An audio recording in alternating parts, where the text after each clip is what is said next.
which is that lifestyle creep truly bankrupts more entrepreneurs than failed businesses, and especially younger entrepreneurs. I'm not talking about older entrepreneurs, but I see it a lot with people in my generation. And I know you might be thinking, okay, bro, but you're sitting in a Ferrari. It's like, yes, I understand, and I understand, that might come across a little ironic, but I'll just call it how it is. I had made, and this is no exaggeration, up until 2023 when I bought my first car, I had made tens of millions of dollars. Most people make their first $100,000 and go buy a car for $70,000. I had made tens of millions of dollars before I bought my first car. My first car was a Range Rover. Now, granted, 2 weeks later, I bought a Rolls Royce Phantom, and whatever, I guess you could say I've been on quite the car shopping spree since. But still, I only spend 10%. I know a lot of people see my lifestyle and they're like, wow, you're so, you live so crazy, especially this year because the businesses keep growing year on year.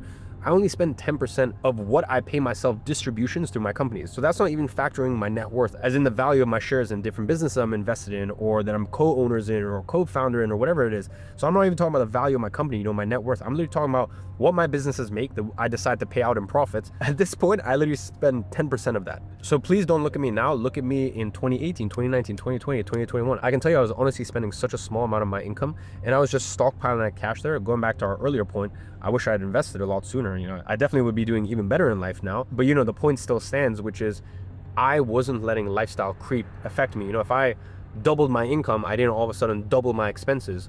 I was like, okay, cool. If I double my income, well then, I can increase my expenses by a small percentage. These days I'm spending about like 10% of everything I pay myself between salaries in the businesses or distributions, whatever it is. Back then, my goal was about 70%. So I would save and invest about 70%, and then 30% I would live off of.